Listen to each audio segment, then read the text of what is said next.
సంస్కృతి సంపద YouTube channel తరపున అందరికీ స్వాగతం. శ్రీమద్ భగవద్గీత ఆధ్యాత్మిక రహస్యాలు అనే శీర్షికలో శ్రీ త్రినాథ్ గారు ధారావాహిక ప్రసంగం చేస్తున్నారు. వారి ధారావాహిక ప్రసంగంలో ఈరోజు 557వ ప్రసంగం చేస్తున్నాడు. శ్రీ త్రినాథ్ గారికి స్వాగతం. నమస్కారం అండి. ఓం శాంతి. శ్రీమద్ భగవద్గీత ఆధ్యాత్మిక రహస్యాలు ఈ యొక్క కార్యక్రమాన్ని తిలకిస్తున్నటువంటి సోదర సోదరిమణులందరికీ కూడా హార్దిక స్వాగతం, సుస్వాగతం, నమస్సుమాంజలి. ముందుగా ధార్మికము ఆధ్యాత్మికం అన్న విషయంపై మనం చాలా డీటెయిల్డ్గా చర్చించుకుంటున్నామండి. ఈ ఒక్క ప్రతి ఎపిసోడ్లో ఒక 2 నిమిషాలు 3 నిమిషాలు మనం మాట్లాడుకుంటున్నాం. దాన్ని తీవ్రమైన విషయంగా పరిగణించాలని చెప్పి నేను అందరినీ కూడా మనస్ఫూర్తిగా కోరుతున్నానండి. ఎందుకంటే సత్యాన్ని గ్రహించండి. ఎంతవరకు మనం ఇంకా అలాగే ఉంటాం అంధవిశ్వాసంలో, మూఢ విశ్వాసంలో, నేను నమ్ముకున్న సిద్ధాంతమే కరెక్ట్ అని ఎంతవరకు ఉంటామని చెప్పండి. ఆలోచించండి. ఎన్ని నిగూఢ రహస్యాలు ఉన్నాయి భగవద్గీతలో. భగవద్గీత రహస్యాలు తెలుసుకున్నాం కాబట్టి ఎన్నో ఒక 500 ఎపిసోడ్స్ నుంచి తెలుసుకుంటున్నాం కాబట్టి ఇప్పుడు మిగతా ఏ శాస్త్రం మీరు తిరగేసినా కూడా ఇదే విషయం వస్తోంది. అర్థమైందండి. ఏ శాస్త్రమైనా తిరగేయండి, ప్రపంచంలో ఉన్న మనుషులకు అందుబాటులో ఉన్న ఏ శాస్త్రమైనా తిరగేయండి. ముందుగా శ్రీమద్ భగవద్గీతలోని ఆధ్యాత్మిక రహస్యాలు మీరు తెలుసుకుని మిగతావి మీరు చదువుకుంటే అప్పుడు మీకు అర్థమవుతుంది, అందులో ఉన్న తత్వం మీకు బోధపడుతుంది. లేకపోతే ఈ ఆధ్యాత్మిక రహస్యాలు విడిచిపెట్టి మీరు శాస్త్రాన్ని చదువుకున్నారంటే ఏ శాస్త్రమైన ఉపనిషత్తులు కానీ, వేదాలు కానీ, బ్రహ్మసూత్రాలు ఏదైనా కానివ్వండి, అదేమవుతుందంటే కేవలం పఠన, పారాయణ, శ్రవణ, ప్రచార ప్రసారానికి మాత్రం ఉపయోగపడుతుందండి. లేకపోతే దానివల్ల పెద్దగా ప్రయోజనం కూడా లేదు. అర్థమైందండి. ఈ విషయాన్ని దయచేసి గమనించండి అందరూ కూడా. ఇది చాలా ముఖ్యం. ఇప్పుడు ముఖ్యంగా ఈ ఎపిసోడ్లో మరొక విషయాన్ని తీసుకొస్తాను. మామూలుగా మన గ్రహణాలు అంటారు చూసారా, గ్రహణం పట్టింది, చంద్రగ్రహణం, సూర్యగ్రహణం అంటారు. ఆ సమయంలో ఒక ఏమంటారు, ఒక పద్ధతి ఏంటంటే దానం చేయమంటారు. ఆ గ్రహణం టైంలో దానము చేస్తే ఆ గ్రహణం పోతుంది అంటారు. గ్రహణం యొక్క నెగిటివ్ ఎఫెక్ట్ పోతుంది అంటారు. అర్థమైందండి. ఇక్కడ గ్రహణం పట్టింది అంటే ఇక్కడ అది భౌతికంగా అర్థం చేసుకున్నాం. కానీ ఆధ్యాత్మిక కోణంలో ఆ గ్రహణం గురించి అర్థం చేసుకుంటే ఈ రోజున ప్రతి మనిషికి కూడా దేహాభిమానం అనే గ్రహణం పట్టిందండి. విషయ వికారాలలో మునిగి తేలడం అనే గ్రహణం పట్టింది. పంచవికారాలు అంటున్నాం కదా, కామ, క్రోధ, లోభము, అహంకారం. ఇది దేనివల్ల వస్తుంది? ఆత్మని మర్చిపోవడం వలన, మనలో ఉన్నటువంటి ఆత్మ యొక్క ఉనికిని అర్థం చేసుకోవడానికి అది ఇష్టం లేకపోవడం వలన అనమాట. ఆత్మ అన్న సంగతి ఉన్నది కానీ దాని గురించి ఎటువంటి పరిశోధన లేదు, బుద్ధినేత్రాన్ని తెరవటం లేదు, సత్య మార్గంలో నడవటం లేదు.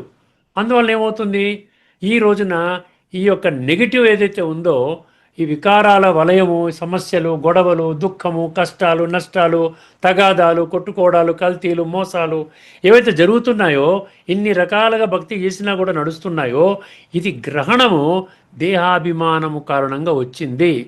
అందుకనే ఇక్కడ దానం ఇవ్వాలంటే మనం స్థూలంగా ఏదో ఎవరికో భోజనం పెట్టాము, ఎవరికో ఏదో పళ్ళు ఇచ్చాము, ఎవరికో ఏదో మందులు ఇచ్చాము, ఎవరికో ఏదో ఇంకో దానం చేశాము, అది దానంలో ఉపయోగం లేదండి. ఇక్కడ తో छूटे గ్రహణ్ అని హిందీలో మంచి సామెత ఉంది. తో छूटे గ్రహణ్ అంటాడు.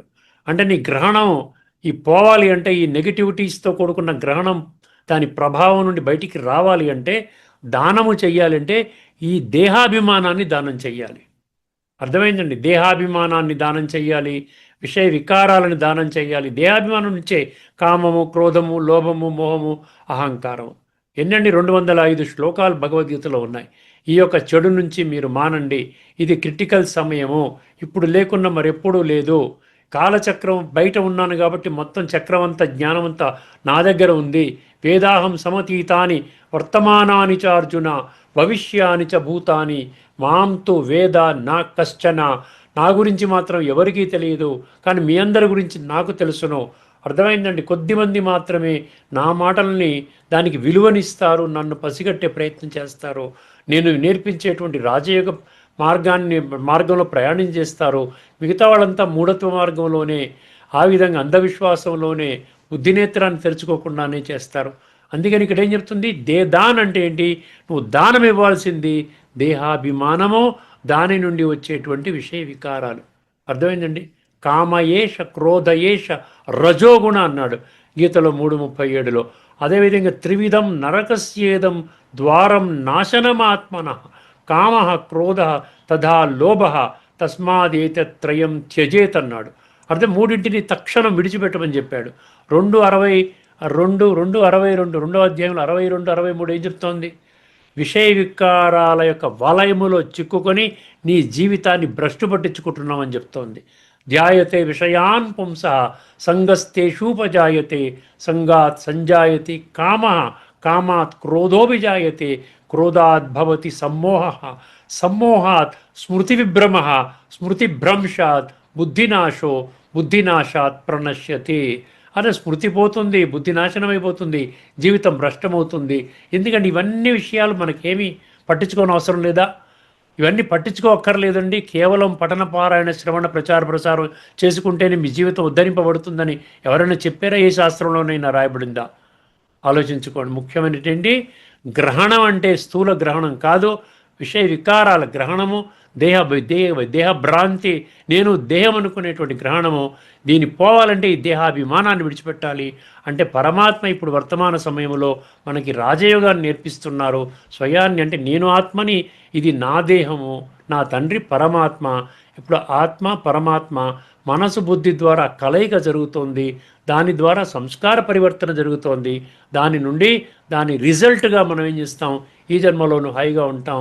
తదుపరి రాబోయేటువంటి అతి త్వరలోనే ఈ భూమండలంపై స్థాపన కాబడేటువంటి సత్య త్రేతాయుగాల్లో శ్రేష్టమైనటువంటి జన్మలు పొందుతాం. అర్థమైందండి? ఇది ముఖ్యమైన విషయము. ఎంతైనా చర్చించుకోవచ్చు, మన విషయాన్ని అర్థం చేసుకోండి. అదనమాట. ఇప్పుడు మనము గత ఎపిసోడ్లో ఒక గీతా శ్లోకాన్ని చర్చించుకున్నాం. ఈ ఎపిసోడ్లో కఠోపనిషత్తు తదుపరి మంత్రం.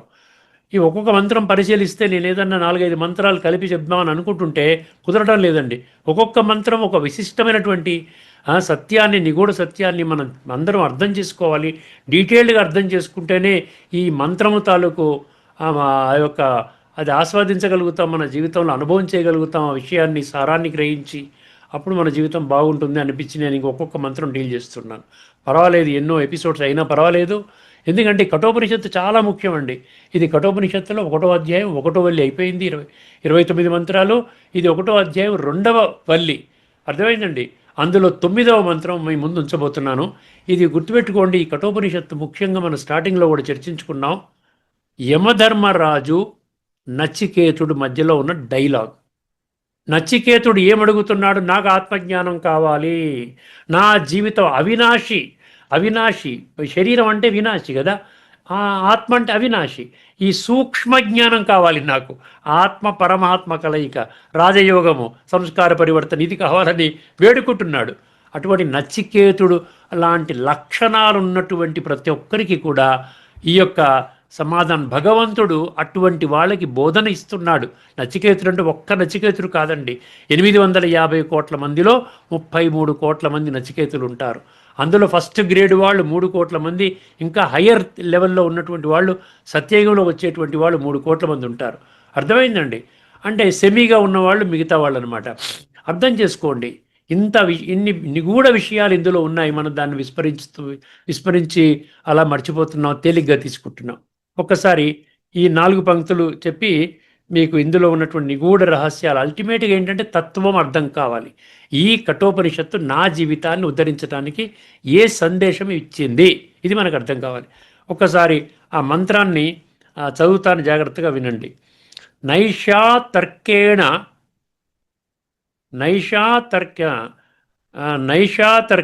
పదవిచ్ఛేదమా నా ఏషా తర్కేణ మతి ఆపనేయ. మొదటి పంక్తి ప్రోక్త అన్యేన ఏవ సుజ్ఞానాయ ప్రేష్ట. ఇది 2వ పంక్తి. యాం త్వం ఆపః సత్యధృతి బత అసి.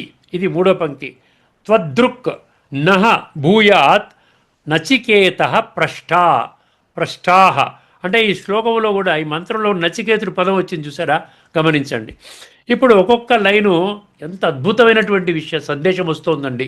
ఇదంతా కూడా భగవద్గీత సందేశం అన్నమాట. అది భగవద్గీత సర్వశాస్త్రమై శిరోమణి అన్న సంగతి మర్చిపోయాం కాబట్టి మిగతా ఇప్పుడు ఉపనిషత్తుల్లో ఏదో వేరే మార్గం చెప్తున్నాడు అనుకుంటున్నారు. ఏ మార్గం లేదు. ప్రపంచంలో ఏ శాస్త్రమైన టచ్ చేయండి, ఏ ధర్మానికి చెందిన శాస్త్రమైన టచ్ చేయండి, కేవలం భగవద్గీతలో చెప్పినటువంటి ఆత్మ, పరమాత్మ, రాజయోగము, సంస్కార పరివర్తన, శ్రేష్ఠ జన్మలు, అతి త్వరలో స్థాపన కాబడే స్వర్గమనబడే సత్యత్రేతాయుగాల్లో ఉన్నతమైనటువంటి జన్మలు ఇదే ప్రాసెస్, వేరేది ఏమి ఉండదు. నేను ఎన్ని శాస్త్రాలైనా మీకు నేను చెప్పి మీ ముందుంచి నేను ఈ ప్రూఫ్ ఇవ్వడానికి సిద్ధంగా ఉన్నాను. లైన్ బై లైన్ అండి, పంక్తి ఒక్కొక్క పంక్తి. నైషా తర్కేణ మతిరాపనేయ, నా ఏషా తర్కేణ మతి ఆపనేయ. దీని మీనింగ్ చూసారా? ఈ ఆత్మజ్ఞానము తర్కేణ నుంచి చూసారా? తర్కము అంటే వాదనలు ద్వారా పొందబడదు. ఇప్పుడు కొంతమంది డిబేట్ చేస్తుంటారు, లేదండి మీరు చెప్పింది అంతా తప్పండి, ఎక్కడుందండి, అవన్నీ ఉందండి, ఇంతకంటే గొప్ప జ్ఞానం మా దగ్గర ఉందండి, ఏవో చెప్తుంటారు. ఈ తర్కము, డిబేటు, వాదనలు, ప్రతివాదనలు, ఇటువంటి వాళ్ళు ఎవరన్నా ముందుకు వచ్చారనుకోండి, మనం కంప్లీట్గా ఏం చేయాలంటే వాళ్ళని పక్కన పెట్టేసేసి, లేదండి మీ మార్గాలు మీరు నడవండి, మా మార్గాన్ని మేము నడుస్తాము, మాకు ఇది నచ్చింది, మీకు అది నచ్చింది, తప్పు లేదు, అందరూ పరమాత్మ సంతానం కాబట్టి ఒక సోదరుడిగా మిమ్మల్ని గౌరవిస్తాం, అంతకు తప్పి ఇంకోటి ఏం లేదండి. ఇక్కడ ఏమంటున్నాడు? తర్కము, వాదము, లాజిక్ ద్వారా పొందబడదు ఈ ఆత్మ జ్ఞానము అన్నాడు. నైషా తర్కేణ మతిరాపనేయ, అది ఫస్ట్. రెండవ పంక్తి, ప్రోక్తాన్యేనైవ సుజ్ఞానాయ ప్రేష్ఠ. ప్రోక్తాన్యైనైవ సుజ్ఞానాయ ప్రేష్ఠ. దీని మీనింగ్ ఏంటి? ఓ ప్రియమైన వాడా నచికేత, ప్రియమైన వాడా అన్నాడు, లాస్ట్లో నచికేత అని వస్తుంది. నచికేత, ఇది ఒక సత్య జ్ఞాని ద్వారా బోధించబడినప్పుడు మాత్రమే సరిగ్గా అర్థమవుతుంది. చూసారా? అంటే ఆత్మ జ్ఞానముతో పాటు ఆత్మ అనుభవం కూడా ఉన్నటువంటి గురువు దగ్గరికి వెళ్ళాలి మీరు. అర్థమైందండి? అందుకని ఇక్కడ ఏం చెప్పాడు చక్కగాను? ప్రోక్తాన్యైనేవ సుజ్ఞానాయ ప్రేష్ఠ అంటే ఇది ఒక సత్యజ్ఞాని ద్వారా బోధించబడినప్పుడు మాత్రమే సరిగ్గా అర్థమవుతుంది, లేకపోతే అర్థం కాదు.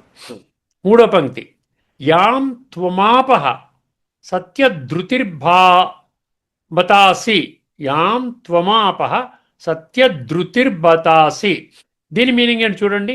నీవు ఈ జ్ఞానాన్ని పొందగలిగావు, నీవు సత్యనిష్ఠుడివి, దృఢ సంకల్పుడివి. నచికేతుణ్ణి యమధర్మరాజు పొగుడుతున్నాడు. నాయనా, నీలాంటి వాళ్ళ కోసం వెతుకుతున్నా నేను, నువ్వు దొరికావు నాకు, నీవు ఈ జ్ఞానాన్ని పొందగలిగావు, లేకపోతే పొందుతున్నావు, నీవు సత్యనిష్ఠుడివి, దృఢ సంకల్పుడివి. ఇవి ధృతి అంటాడు 18వ అధ్యాయంలో, సాత్విక ధృతి అంటాడు. భగవంతుడి పట్ల పరిపూర్ణ విశ్వాసం అన్నమాట, అదనమాట. తర్వాత 4వ పంక్తి అండి, త్వదృన్నో భూయాన్న చికేత పృష్ట. త్వదృన్నో భూయాన్న చికేత పృష్ట. ఇక్కడ ఏమంటున్నాడు? నచికేత, ఇందులో నచికేత పేరు వచ్చింది, భూయాన్నచికేత పృష్ట. నచికేత, నీ వంటి ప్రశ్నకర్త మాకు మరొకడు రావాలని కోరుకుంటున్నాను. చూసారా భగవంతుడు మన పట్ల ఎంత దయ ఉందో మన పట్ల.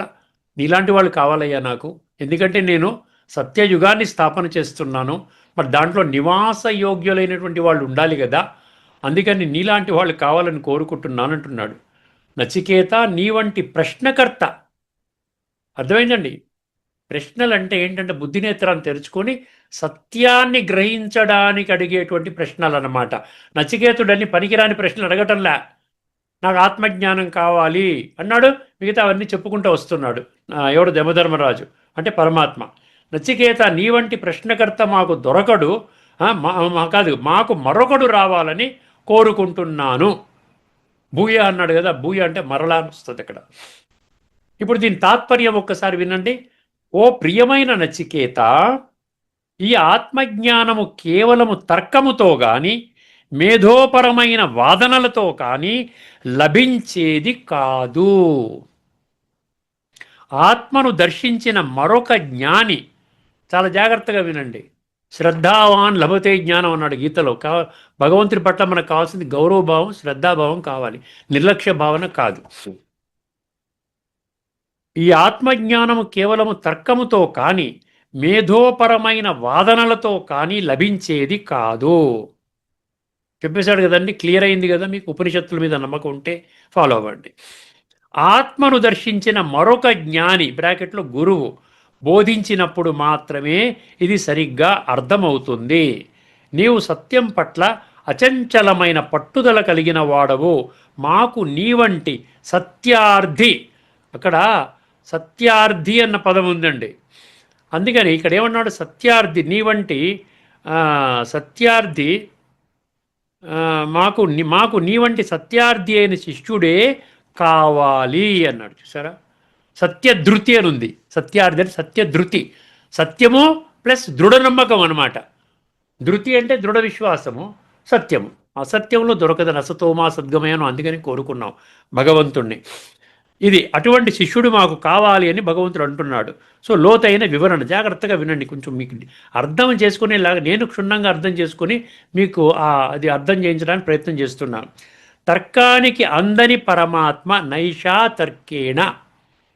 తర్కానికి అందని పరమాత్మ అన్నాడు. తర్కం అనేది బుద్ధికి సంబంధించింది.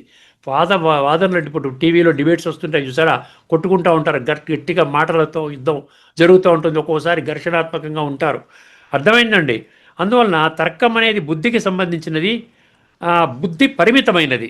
కానీ ఆత్మ అపరిమితమైనది. ఆత్మజ్యోతి వెలిగించుకుంటే అక్కడ ఆధ్యాత్మిక కోణంలో దివ్య బుద్ధి అవుతుంది. మామూలు బుద్ధి అలా, స్థూల బుద్ధి అలా దివ్య బుద్ధి అవుతుంది, దైవీ సంస్కారాలతో కూడుకున్న బుద్ధి అవుతుంది. అర్థమైందండి. బుద్ధి పరిమితమైనది కానీ ఆత్మ అపరిమితమైనది. పరిమితమైన సాధనముతో అపరిమితమైన దానిని కొలవలేము. అండర్లైన్ చేసుకోండి, నేను అండర్లైన్ చేశాను. పరిమితమైన సాధనముతో అపరిమితమైన దానిని కొలవలేము. తర్కము ద్వారా మనము ఒక విషయాన్ని ఊహించవచ్చు కానీ అనుభవించలేము. తర్కము ద్వారా డిస్కషన్లో ఇన్ఫర్మేషన్ వస్తుంది. వారు ఇది చెప్పారండి, అందులో ఆయన ఇది చెప్పాడు, ఏదో ఒక ఇన్ఫర్మేషన్ మీకు వస్తుంది, మీరు డిసైడ్ చేసుకుంటారు. కానీ ఇక్కడ ఏమన్నాడు, ఒక విషయాన్ని ఊహించవచ్చు కానీ అనుభవించలేము. అందుకే యమధర్మరాజు కేవలము వాదనల ద్వారా ఆత్మను తెలుసుకోలేవు అని స్పష్టం చేయడం జరిగింది. వాదనల ద్వారా ఆత్మజ్ఞానం రాదు. రెండవ పాయింట్, గురువు యొక్క ప్రాముఖ్యత. మొదట ఏమిచ్చాడు, తర్కానికి అందడు పరమాత్మ. ఈ భౌతిక లౌకిక ప్రపంచంలో డిబేట్స్లో అందడు, గుర్తుపెట్టుకో. రెండవది ఏంటి, గురువు యొక్క ప్రాముఖ్యత. ప్రోక్తాన్యైనేవ అన్నాడు బ్రాకెట్లో, ప్రోక్తాన్యేనైవ. ఇక్కడ అన్యేన అన్నాడు. అన్యేన అంటే ఏంటి, వేరొకరు అని అర్థం.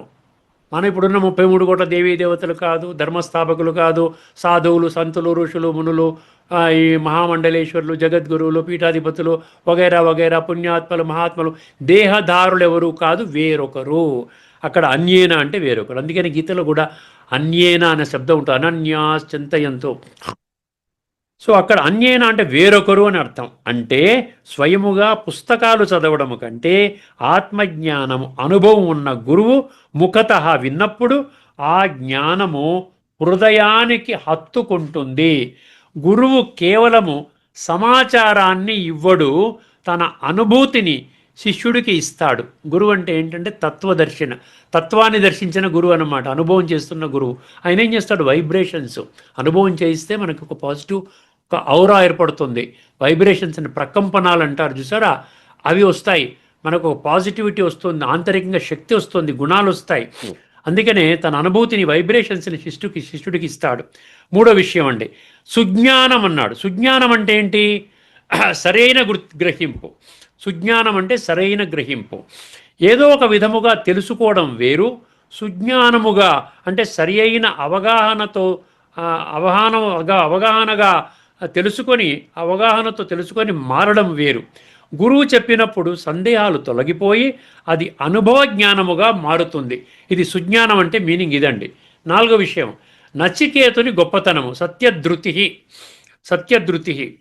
యముడు నచికేతుని సత్యధృతి అని పిలిచాడు. సత్యధృతి లోకములోని సుఖభోగాలను పక్కన పెట్టి కేవలం సత్యాన్ని మాత్రమే కోరుకున్నాడు కాబట్టి నచికేతుడు ఈ జ్ఞానానికి పరమయోగ్యుడయ్యాడు. నేను మళ్ళీ రిపీట్ చేస్తున్నాను, అర్థమైందండి? మనలో ఈ లక్షణాలన్నీ తెచ్చుకోవాలి. లోకములో సుఖభోగాలను పక్కన పెట్టి కేవలం సత్యాన్ని మాత్రమే కోరుకున్నాడు కాబట్టి నచికేతుడు ఈ జ్ఞానానికి పరమయోగ్యుడయ్యాడు. అక్కడికి 4 పాయింట్స్ అయిపోయింది కదండి. ఆధ్యాత్మిక దృక్పథంలో నిజమైన గురువు అంటే సుప్రీం టీచర్ ఎవరు? ఈ శ్లోకంలో చెప్పబడిన మరొకరు అన్యేన అంటే సాక్షాత్తు పరమాత్మ, ఈశ్వరుడు, శివ పరమాత్మ, నిరాకారుడు, జ్యోతి స్వరూపుడు. ఎందుకంటే ఇప్పటి వరకు దేహదారుల మాటలు విన్నాం కదా, విన్న తర్వాత కూడా మనకు అర్థం కాలేదు కదా మన జీవితాన్ని ఎలా తీర్చిదిద్దుకోవాలో, ఆత్మని ఎట్లా అనుభవం చెయ్యాలి, ఆత్మల తండ్రి పరమాత్మ యొక్క సత్యపరిచయం ఏమిటి ఎవరైనా చెప్పారా? చెప్పలేదు. డైరెక్ట్గా భగవంతుడు చెప్పినప్పుడు భగవంతుడు చెప్పిన మాటలు విని ఆ యొక్క జ్ఞానం ద్వారా జీవితాన్ని విజ్ఞానానికి పరివర్తన చేసుకొని అంటే అనుభవ జ్ఞానంలో తీసుకొని వెళ్ళిన వాళ్ళు మాత్రమే చెప్పగలుగుతారు. మనుషుల తర్కముతో భగవంతుడిని తెలుసుకోలేము. ఆ భగవంతుడే స్వయముగా వచ్చి తన పరిచయాన్ని ఇచ్చినప్పుడు మాత్రమే మనకు సుజ్ఞానము కలుగుతుంది. చూసారా, మనుషుల తర్కముతో భగవంతుని తెలుసుకోవద్ది. డిబేట్స్ అవసరం లేదు. నువ్వు ఆత్మ అంటే ఏం డిబేట్ చేస్తారు మీరు ఆత్మలు ఒరిజినల్గా మీరు ఆత్మలని గీతలో ఒక 50 శ్లోకాల్లో ఉంది. మీరు ఏం డిబేట్ చేస్తారు? దానికి డిబేట్ చేయడానికి ఏం లేదు. ఆత్మ అనుభవం చేయాల్సిందే. పరమాత్మ నేను ఒక్కడిని 100 శ్లోకాల్లో నేను పరమాత్మని, జ్యోతిర్బిందు స్వరూపాన్ని, త్రిగుణాతీతుణ్ణి, ద్వంద్వాతీతుణ్ణి అని చెప్పాడు కదా. అర్థమైందండి? అందుకని ఇక్కడ మనం నిజమైన గురువు ఎక్కడ ఎవరి దగ్గరికి వెళ్ళాలని డౌట్ వస్తుంది కదా మీకు.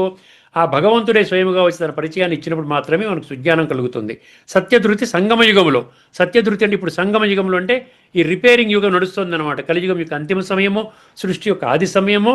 సంగమ యుగంలో మాయ ఎన్ని ప్రలోభాలు చూపినా సత్యమైన ఆత్మజ్ఞానం మీద నిలకడగా ఉండటమే సత్యధృతి. ఒక్కొక్క పదాన్ని ఎంత డీటెయిల్గా వివరిస్తున్నాడు చూడండి. సత్యధృతి అంటే నిలకడగా.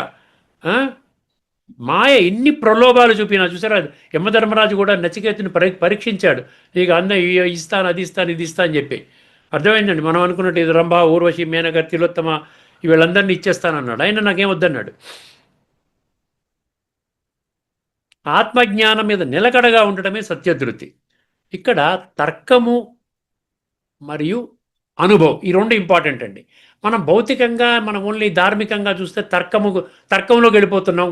అక్కడ అంతా డిస్కస్ చేసుకుంటున్నారు. అల్టిమేట్గా ఇద్దరు ఎవరు కూడా అనుభవంలోకి రారు, ఇన్ఫర్మేషన్ గ్యాదరింగ్ చేసుకుంటారు. ఇక్కడ అనుభవం, జ్ఞానం అనేది కేవలం పాయింట్లు గుర్తుపెట్టుకోవడము కాదు, అది యోగము ద్వారా అనుభూతి చెందడం. సారాంశము, ఈ మంత్రం మనకు నేర్పే పాఠం ఏమిటంటే ఆధ్యాత్మికత అనేది ఒక వాదన కాదు, అది ఒక అనుభవం. ఆ అనుభవం కలగాలంటే సరి అయిన మార్గదర్శి గురువు మరియు నచికేతుని వంటి సత్యనిష్ట అవసరము. ఈ విషయాన్ని మర్చిపోకండి. ఎట్లా వస్తుందండి మాకు అంటే మీలో లక్షణాలు మార్చుకోవాలి. నచికేతుని వంటి సత్యనిష్ట అవసరం. ఇప్పుడు కొన్ని ఉపనిషత్తు శ్లోకాల యొక్క సపోర్ట్ చెప్తాను మీకు. కఠోపనిషత్తు 1:2-9 అండి. 1:2-9 ఈ మంత్రానికి ఏమంటుంది? నైషా తర్కేణ అన్నాడు చూసారు, దానికి సమర్థించే మంత్రం అన్నమాట. మద్దతు ఇచ్చే ముఖ్యమైన భగవద్గీత అదే ఇప్పుడు మనం ఏం చర్చించుకుంటున్నాం? కఠోపనిషత్తు 1:2-9 మంత్రానికి అంటే నైషా తర్కేణ మద్దతు ఇచ్చే ముఖ్యమైన భగవద్గీత శ్లోకాలు మరియు ఉపనిషత్తు మంత్రాలు ఇప్పుడు మనం కొన్ని పరిశీలిస్తున్నాం. అర్థమైందండి? నేను ఇక్కడ కన్ఫ్యూజ్ అయ్యాను. ఇవి ఈ మంత్రం యొక్క భావాన్ని మరింత స్పష్టం చేస్తాయి. ఏ మంత్రం కూడా దీనికి విరుద్ధంగా లేదండి, ఉండకూడదు కూడా. ఎట్లా ఉంటుంది? ఇప్పుడు 4:34 రిపీటెడ్గా వస్తున్నాయి. ఇప్పుడు ఈ కఠోపనిషత్తు ఈ మొదటి అధ్యాయం 2వ అధ్యాయంలో ఇది వస్తుంది ముఖ్యంగా. తద్విద్ధి ప్రణిపాతేన పరిప్రశ్నేన సేవయా ఉపదేక్ష్యంతి తే జ్ఞానం జ్ఞానినః తత్వదర్శినః. ఉపదేక్ష్యంతి తే జ్ఞానం జ్ఞానినః తత్వదర్శినః. అర్థం చేసుకోండి, అంటే తత్వాన్ని దర్శించినటువంటి జ్ఞానులు మీకు ఉపదేశిస్తారు. అర్థమైందండి? అది వదిలేయండి. నెక్స్ట్ ప్రోక్తాన్యైనేవ అన్న మాటకు సరి అయినటువంటి ఇది ఒకటి మీకు చెప్తున్నాను. తర్కానికి అందని పరమాత్మ 2:25 అండి. 2:25 2వ అధ్యాయం 25 భగవద్గీత శ్లోకం. అవ్యక్తో అయమచింత్యో అయమ వికార్యో అయముచ్యతే ... ఈ ఆత్మ వ్యక్తము కానిది. అవ్యక్తో అన్నాడు కదా, అంటే కంటికి కనిపించదు. అయమచింత్యో అంటే చింతనకు కూడా, అంటే తర్కానికి దూరం, ఇది తర్కము ద్వారా కాదు, అందనిది. అది ఇక్కడ ఇది అన్నమాట. ఇది నైషా తర్కేణ మతిరాపనీయ, దానికి సరిపోతుంది. మూడవది దుర్లభమైన శిష్యుడు. దుర్లభమైన శిష్యుడు 2వ అధ్యాయంలోని 7వ శ్లోకము. ఆశ్చర్యవత్ పశ్యతి కశ్చిదేనం ఆశ్చర్యవత్ వదతి తదైవ చాన్యః ఆశ్చర్యవచ్చైనం అన్యః శృణోతి శ్రుత్వాప్యేనం వేదన చైవ కశ్చిత్ అంటాడు. ఏ ఒక్కడు కూడా తెలుసుకోడండి, వింటాడు, మాట్లాడతాడు, చూస్తాడు, ఆత్మ ఆత్మ ఆత్మ అంట చెప్పిగా బ్రహ్మాండంగా ఉందంటాడు, తప్పట్లు కొడతాడు, వచ్చేస్తాడు, ఆత్మ అనుభవం చేసుకోడు. అర్థమైందండి? ఒకడు ఆత్మను ఆశ్చర్యంగా చూస్తాడు, మరొకడు ఆశ్చర్యంగా చెబుతాడు, ఇంకొకడు ఆశ్చర్యంగా వింటాడు. విన్నప్పటికీ దీనిని తెలుసుకోగలవారు చాలా అరుదు అన్నాడు.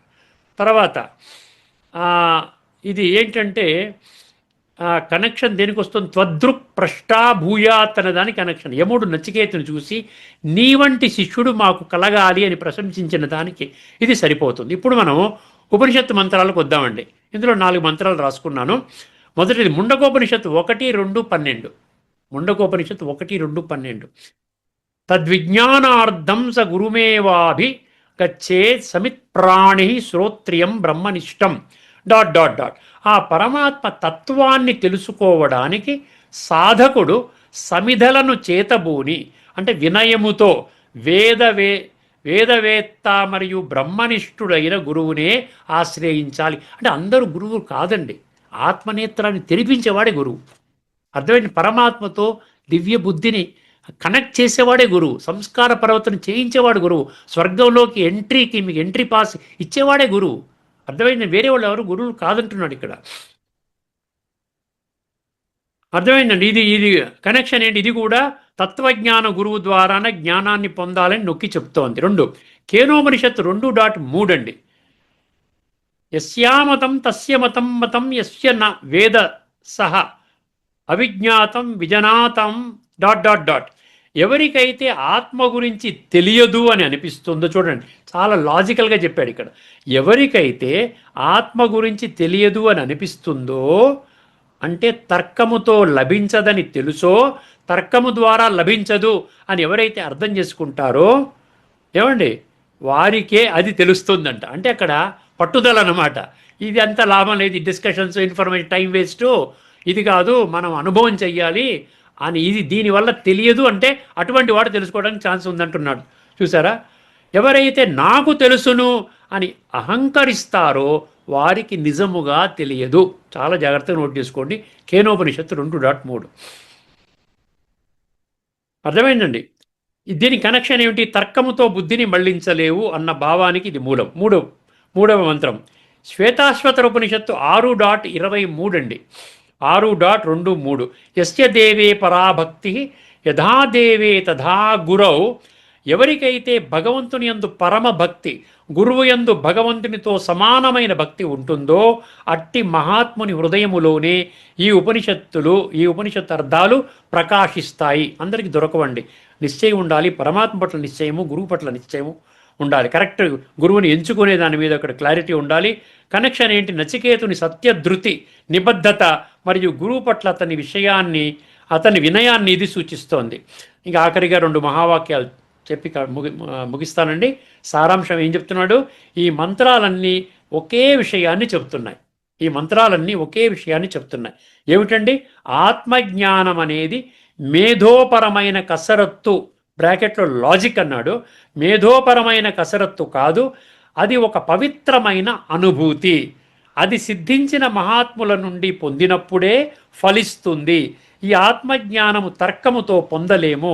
ఇది ఒక సత్యజ్ఞాని ద్వారా బోధించబడినప్పుడు మాత్రమే సరిగ్గా గ్రహించబడుతుంది. ఓ ప్రియమైన నచికేత, నీవు సత్యనిష్ఠుడివి. నీవు ఈ జ్ఞానాన్ని పొందగలిగావు. నీ వంటి ప్రశ్నకర్త మాకు మరొకడు రావాలని కోరుకుంటున్నాము. నీ వంటి ప్రశ్నకర్త మాకు మరొకడు రావాలని కోరుకుంటున్నాను. ప్రాక్టికల్ టేకవే ఏంటండి? మనం మామూలుగా టేకవేస్ అంటాం కదా. ఈ చర్చలో మనకు అందినటువంటి ఆణిముత్యం ఏంటో ఒక్కసారి గమనించండి.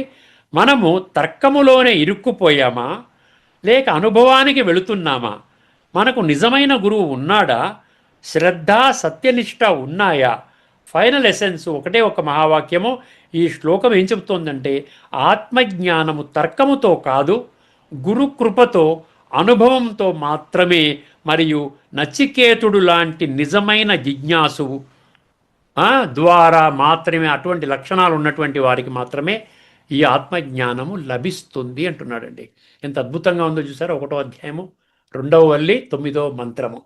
అర్థం. ఇక్కడితో మన చర్చను ముగించుకుందామండి. తదుపరి ఎపిసోడ్లో ఒక అద్భుతమైనటువంటి గీతా శ్లోకము, అందులో ఉన్నటువంటి లోతైన తత్వాన్ని మీ దృష్టికి తీసుకొని వచ్చే ప్రయత్నం చేస్తానండి.